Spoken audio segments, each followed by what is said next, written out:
Okay, welcome to the class. This is economic theory, macroeconomics, Econ 3220. Today I'm going to give you an introduction of this class. So in the introduction, we are going to cover the following things. First, I'm going to quick presentation regarding to how the class is structured. And then so we're going to go through the chapter 1.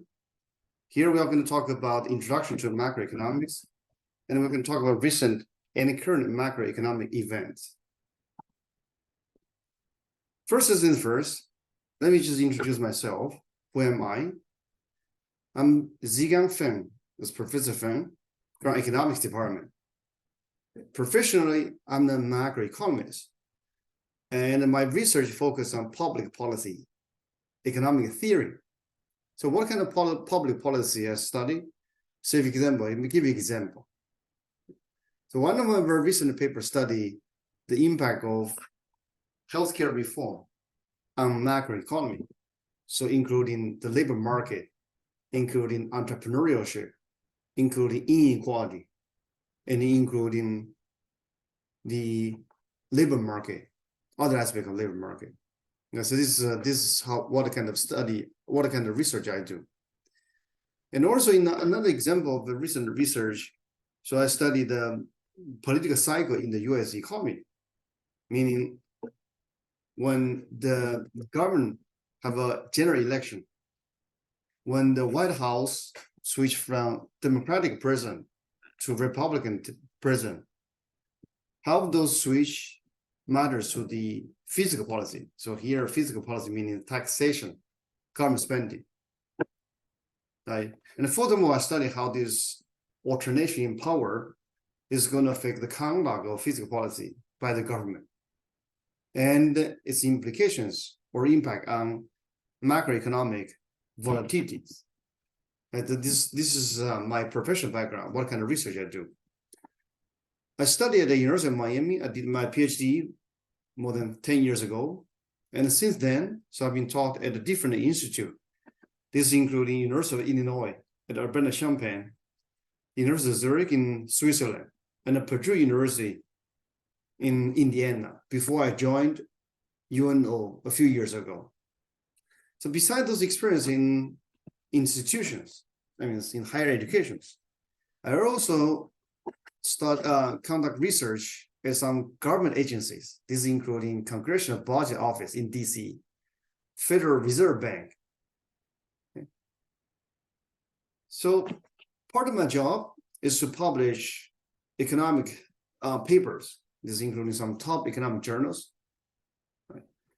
I also a frequent contributors to local news, including Fox, including KTV, and Omaha World Herald. Last but not least, I'm the Econ Club advisor. If you're interested to join them, please let me know. Okay, so that's a good student. That's a very good student-led club to kind of know or apply economic theory to our daily life. So that's a quick background of who am I. Certainly, if you are interested more about my background, you can just Google my name. That should be pop off a website, a personal website that give you more detailed information about my background, type of research I do, so on and so forth.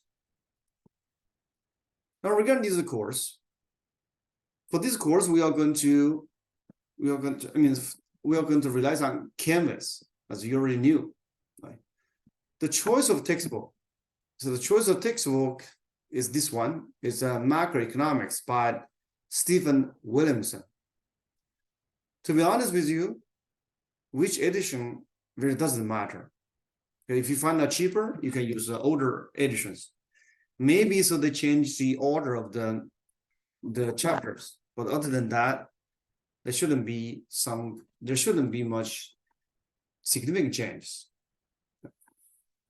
So regarding homework, exam, and the grades, everything is written in the syllabus. So homework, basically, there's like roughly speaking, once every week, and we have 5 exams, evenly spread out throughout the semesters. The grade essentially is follow the university standard. right? So everything is clearly written in the syllabus. And plus on Canvas, so you can see like different modules, right? So each modules give you some homework assignment to work on, right? And plus some exams. But again, if you have any questions, let me know. Either send me an email or we can set up a Zoom meeting to discuss. Finally, so I have office hour, but it's office hour just by appointment, right? And in the Canvas, I provide course materials and additional readings. So the course material largely are slides, like you've seen for this one, and the one for the rest of the semester and other chapters. And occasionally I provide additional readings. Those are articles, news articles from The Economist, Wall Street Journal, New York Times, etc. So that's going to supplement what we discussed in class. Now let's start with the first sense. So GDP. So this is the most important concept in macroeconomics. What is GDP? Essentially, that's the quantity of goods and services produced within a particular country over a particular period of time. So this is something you probably have seen in principal class. So this is our basic measure of aggregate economic activity. In order to study the two phenomena we are interested in, it helps to separate GDP into trend and business cycle. So here, the two phenomena essentially is about growth and business cycle. Again, so this is the concept we have discussed in principal class, but certainly we will quickly go through these or review these in the following chapter or incoming chapters. Now let's look at the time series. What do we have here? So this is a GDP per capita for the United States since 1900. This is a GDP adjusted for inflation. And what is the inflation? That's the general increase in price over time. And why we want to adjust for inflation? Because price change itself doesn't bring you any real change, right? So that's why we need to separate the price change from the growth, or we are trying to use this real term, right?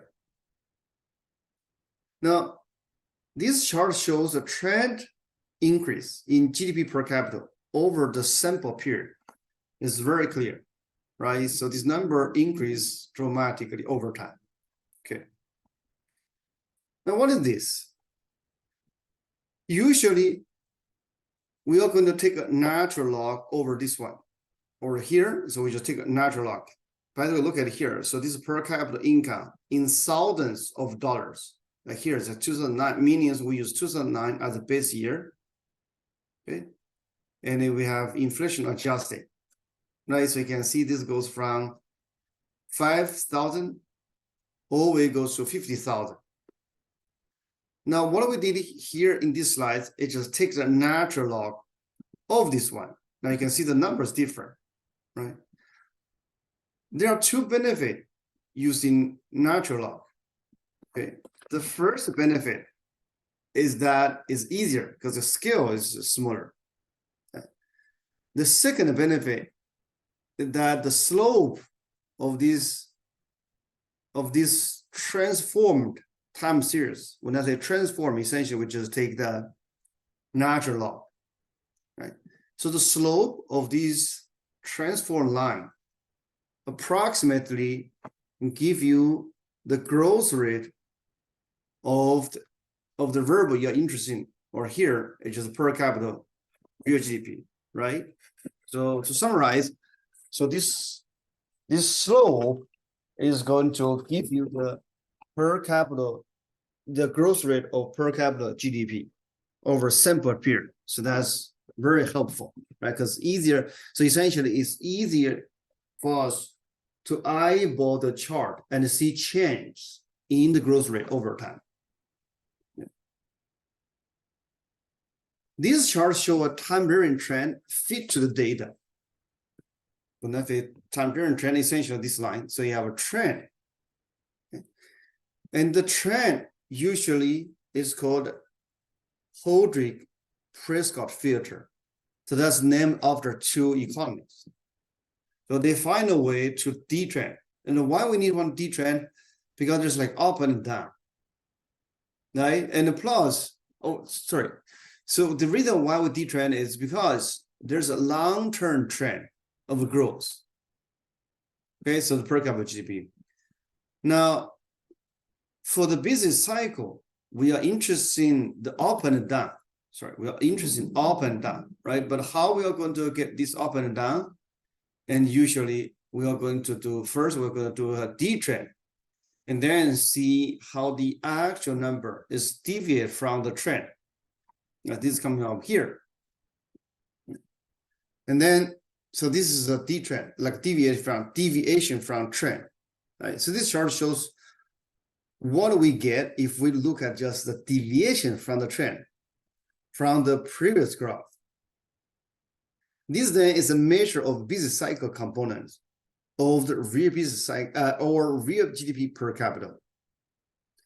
You may want to pay attention to this time period and certainly here, right? And then here, right? Or let's just focus on here. So the Great Depression, you can see there's a sharp deviation or sharp decline related to the trend. Actually, if you go to the next previous one, you can see the sharp decline, right? But now here's we just look at the deviation from trend. The other one is World War II. Okay, it's a sharp up compared to the trend. So those are two key events in the 20th century. Now it's a good time to see or to summarize what is macroeconomics. So macroeconomics essentially including the models built to explain macroeconomic phenomena. And why macroeconomists like a model or why we construct a model? This is because in contrast to the natural science, say for example, physics, for us, it is difficult to or impossible to run experiments. Just imagine what would happen if we shut down the New York Stock Exchange for a year or just only for a few days. Okay? And then why you may want to shut down? So maybe you just want to see the impact on the macroeconomy. But in macroeconomics, this is not possible. But in natural science, you can do similar experiments in a controlled environment in the lab. But for us, this is not possible. And that's why we like models. And usually, macro model needs to be simple so that we can understand how they work. I mean, how the economy work or how the model work, and should capture the essential feature of the problem we are interested in. But what is the problem we are interested in? Here are examples. Example of issues or macro problems. Why are so many countries poor? Why are millions of people unemployed? And what makes people unequal in income and wealth, right? And why there are recessions? Can the government do anything? Or should it? Right? So those are the questions macroeconomists interested in or trying to understand. To summarize, macroeconomics is about two big questions. One is long-run growth. The other is business cycle. Okay. Another thing I want to highlight is that the way we do our research is bottomed up. To be precise, we are going to build up macroeconomic models from microeconomic principles. Okay. Here is how macroeconomic works or how model works. We use simple models, right? And these simple models includes relevant agents, or in other words, we have micro foundations. These relevant agents usually including consumers and firms. Consumers, we are going to have models to describe their behavior, and similarly for firms.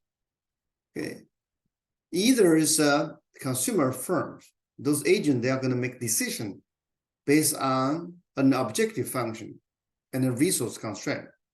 So if you have a consumer, what is their objective function? They are trying to maximize their own utility or their well-being or happiness, however you would like to call. And a firm, what is their objective function? Usually, they are trying to maximize their profit. But everyone is facing some constraints. Now, its household is going to face a budget constraint, and similar firm is going to face a budget constraint. This is another way to see how macroeconomics work or how economic model work. And usually, we are going to have a model in the middle. Now, so this model essentially describes how economic agents make their decisions, right? And then so their decision collectively is going to generate some macro dynamics. Right? So what is going to determine their decision making? There are some exogenous variables. For example, oil reserve, weather, climate, right? And then this is going to fit into this model. And from this model, we are going to see some endogenous variable, like stock market, like price, unemployment, interest rate, right? Or ultimately, real GDP per capita. And so this is how macroeconomic model works. And in the middle, so we are going to have our theory. So that's this class is about. So now let me give you a quick history of thought in economic theory. For the time period of 1776 to 1920s, so we are in the classical economics. It's classical in the sense, so people believe price is going to adjust to clear market. So you have supply and demand. There's an important person in some periods whose name is Adam Smith. His famous book is called Wealth of Nation. So essentially, he's a founding father of economic theory. Right? So this is classical economics.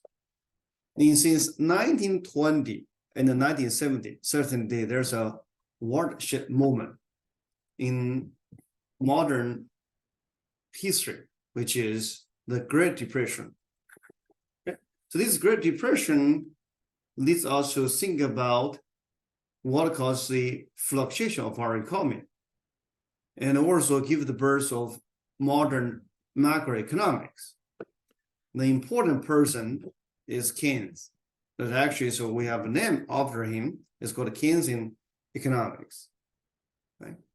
The key feature of Keynesian economics is that so they assume price adjusts slowly, not perfectly as these classical economics assume.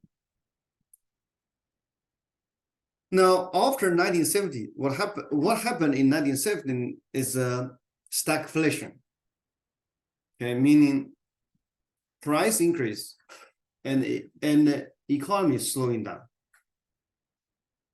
This posed some serious challenge to Keynesian economics for them to explain what happened. As answer to that, we have new classical and a new Keynesian. These both are quantitative models. Both have micro foundation. Okay. So this micro foundation was built for price friction and other behaviors, as we are going to see in macro models. Okay.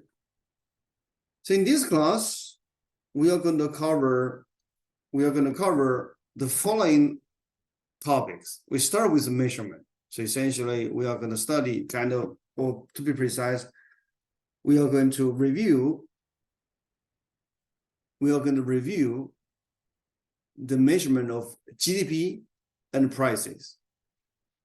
And then, so we are going to study a simple macroeconomic models. So this including households, work, and leisure decisions. In this model, we're going to study the impact of tax on workers' work decision or labor supply decision. Next, we are going to study economic growth. We are going to see different theories that explain what are the source of income difference across countries. We're also trying to understand the sustainability of growth. After that, we are going to study consumption and saving models. So there, our focus is the fiscal policy, the impact of fiscal policy on consumer saving decision, right? We're also going to look at credit market imperfection and the financial crisis. After that, we are going to study business cycle. Okay.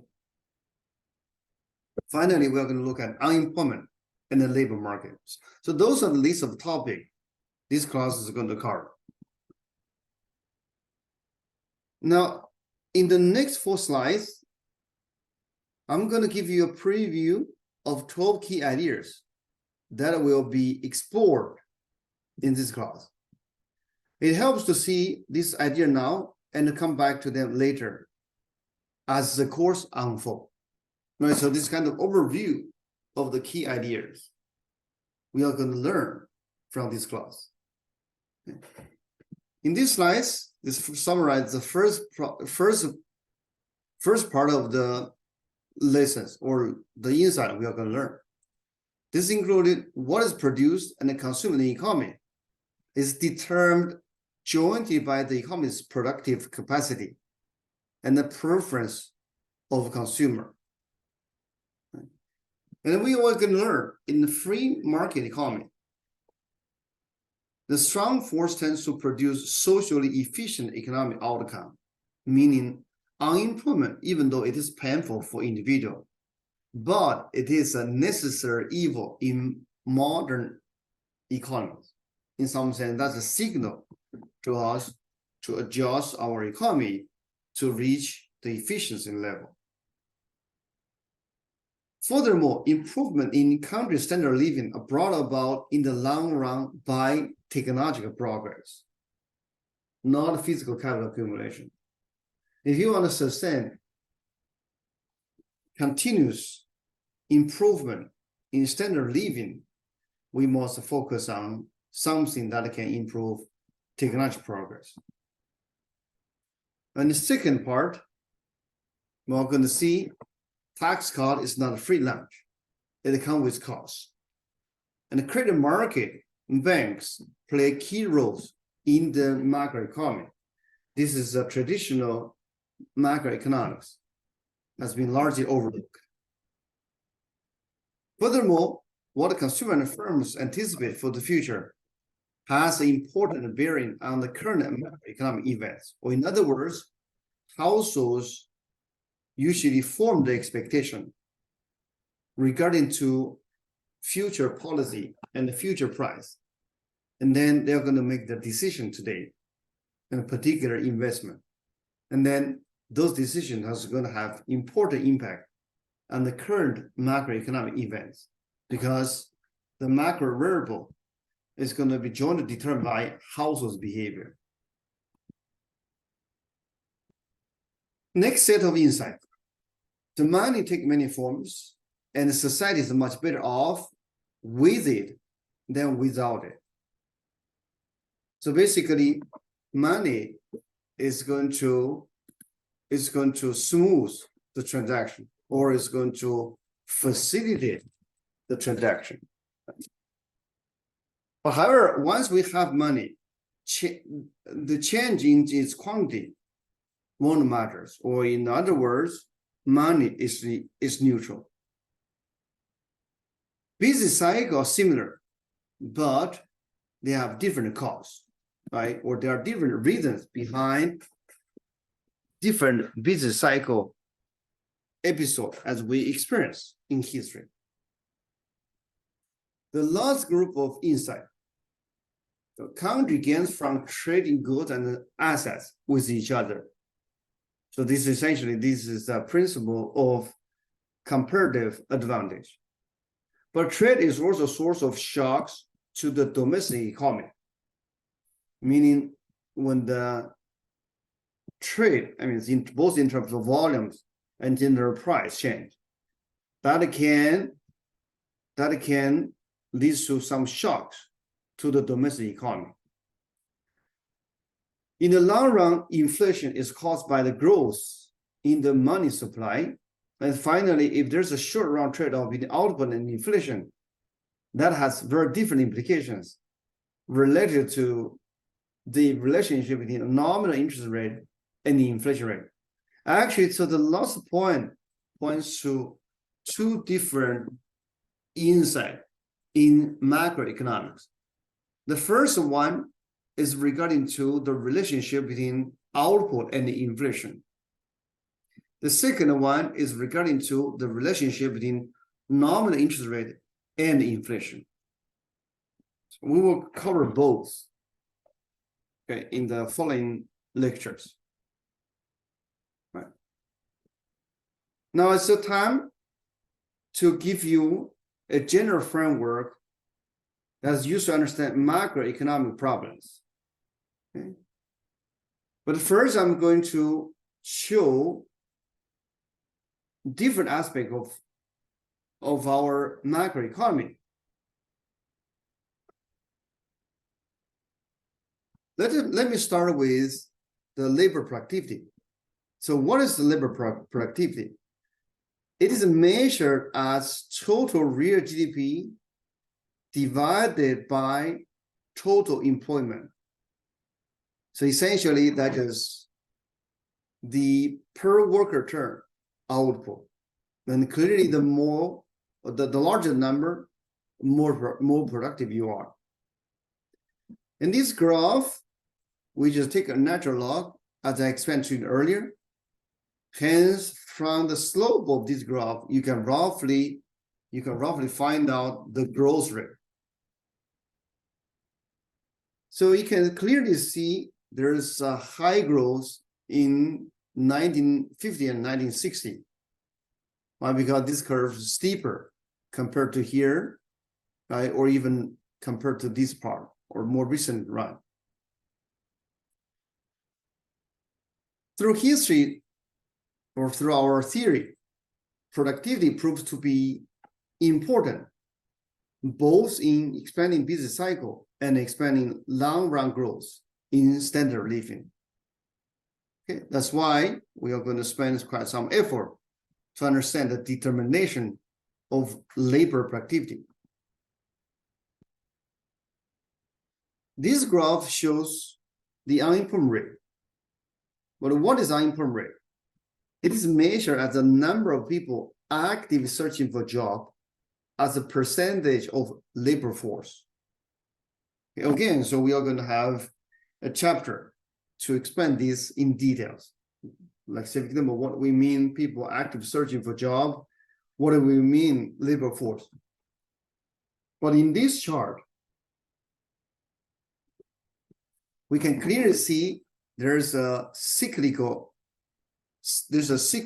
aspect of unemployment, meaning so it's up and down, up and down.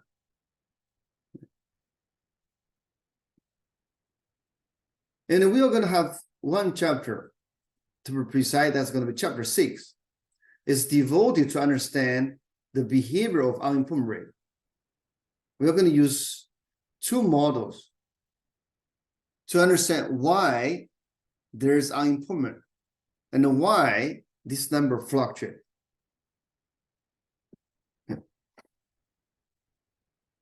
Now go to the next one. This is Beveridge curve. This Beveridge curve shows a negative relationship between vacancy and unemployment rate. But what is vacancy? So the vacancy, essentially, that is the number of vacancy related to unemployment rate. Sorry, okay, so vacancy. What is vacancy? Vacancy is just how many job posting by firms and divided by total employment plus vacancy, right? Or the total jobs, right? Those occupied or plus those going to potentially is going to occupy, right? And this graph shows the relationship between vacancy and unemployment, and it's like a negative. It's also intuitive. The more jobs available, and then the lower the unemployment rate. Okay. But if we pay closer attention to the time trend, actually, you can see since 2008, the average curve have shifted out, or in other words, so this is the pre-2008, this after 2008. So you look at it here, right? So this curve just moved out. And then what is behind this shift out? And then potentially maybe there's an increase in the mismatch between skill needed by the firm and a skill unemployed worker possess.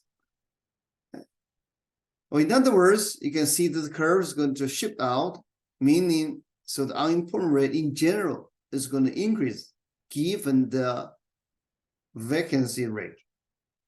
Right. So in the future chapter, particularly in chapter 6, so we are going to have a theory to explain this negative correlation between vacancy and unemployment rate. Now let's look at the next one.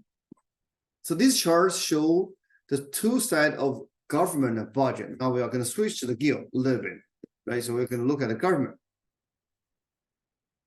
So on the one hand, the government tax, they take tax households.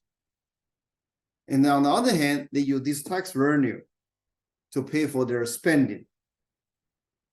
Okay. So both these taxes and spending are in terms of total GDP. And also I want to highlight both these time series are including the federal, state, and the local government, or this is an overall government spending and taxes. Note the increase in spending and the decline in taxes that occurs during recessions, and particularly the 2008 and 2009 financial crisis. And but what explains this increase in spending and the decrease in taxes? Actually, as part of the government effort to stimulate the economy. Also, it reflects the nature of the business cycle. Just imagine in the recession, you have less revenue to collect, okay, from the government point of view. Next one. So this chart shows the total government surplus, which is the difference between spending and the taxes, as we show in the previous one. But certainly this is in percentage of GDP. Note the large decline in the surplus in 2008 and 2009. That just means government spending exceeds the tax revenue. Okay. In the whole post-World War II period, the government deficit was at its highest point during the last recession. Or in other words, here, so this is the worst. This is worse since the World War II. This was in part due to the large drop in GDP, but also due to the drop in tax revenue and the federal government stimulus program that was enacted in 2009. Yeah. This is government surplus. Now, this one shows the inflation rate. First of all, the US has never experienced a hyperinflation on the scale of what happened in some European country in 1920. So to help you understand that, so see, so in the worst day, the inflation rate is only 15%. In 1920, in some European country, the inflation rate easily exceed 100%. So in that sense, so we never have those hyperinflation. The worst recent inflation in the US was in 1970, but recently, so we experienced something similar, the inflation pickup. But before this episode, before this recent shoot up of inflation, since 1980, the inflation rate has been tame or was very mild for a long period of time. Right. Now we go to nominal interest rate and inflation. And over long run, we are going to have a Fisher effect. So this Fisher effect actually just shows us the positive correlation between interest rate and the inflation rate. This effect can be readily discerned, or you can easily spot from this chart, right? So they basically these two track with each other. But now recently we've seen a new phenomenon, which is the interest rate is at zero lower bound. Right. So that imposed some serious challenge to the monetary authorities. Meaning, so they cannot push this down further. Meaning, so when the economy is facing some serious challenge, if they want to push down the interest rate to stimulate the economy, and really they will constrain.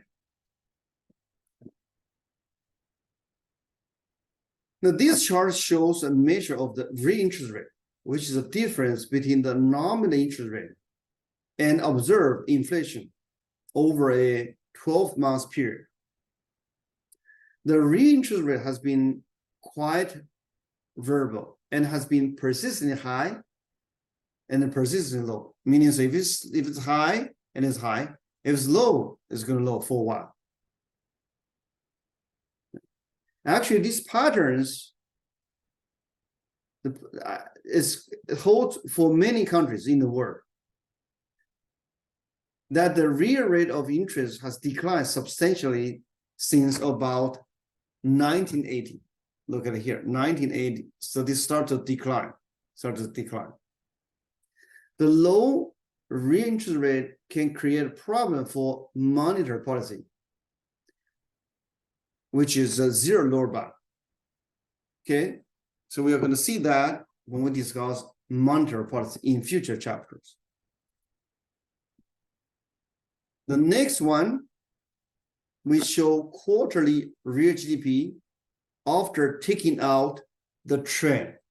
Or in other words, we are going to look at the deviation from trend. So this D trend allows us to pick out boom and recessions. And the chart shows the last 5 major recessions. It's 1970, 1980, 1990, 2001, and 2008. As we can see from this chart, the 2008-2009 recession was relatively severe, but not as severe as the 1980 and 1991 and 1981 and 1982 recession. I want to emphasize different recession can have different causes, and we want to look at different business cycle model to help us understand these alternative or contributing factors. Give an example. The 1974 and 1975 recession was caused by oil price shock. 2001, the recession was caused by the 9/11. In the 2008, 2009, this was caused by financial crisis or collapse in housing market. Now the next one, I'm going to show you the interest rate spread. So what is interest rate spread? This is the difference between the interest rate on risky assets, such as the stocks, and the safe assets, such as the bond issued by U.S. Treasury Department. During the time of financial stress, such spread increase, meaning so people is going to ask for higher interest for risky assets. Or in other words, people are not interested in investing in those risky assets. This clearly evidence in 2008 and 2009 financial crisis, and also in Great Depression. Yeah. And these spikes in interest rate spread has important implications to macroeconomy. So essentially, it just tells us it becomes more expensive for business to invest. But because people ask for high interest rate if they have a risky business to invest. Now, the next one is the relative price of housing. Right. Actually, these are another features of a financial crisis. Look at it here. Right, so it's a collapse in 2008 to 2009 financial crisis. And why this happens? It's because housing market and the real estate generally play a key role as collateral. Play a key role as collateral. In a mortgage contract, the house is a collateral. It can be seized if the borrowers default. Now, if the price of housing decline, meaning so the collateral value is going to decline, meaning people is going to lose some of their ability to borrow. So that's going to create some problems to the financial market and then for the broader aggregate economy. In chapter 10, we are going to explore the role of collateral in credit market and its implications on macroeconomy. So that's why we look at the relative price of housing. So these graphs show you import and export. The reason why we look at import and export is because our world has become more open to trade in goods and assets over time.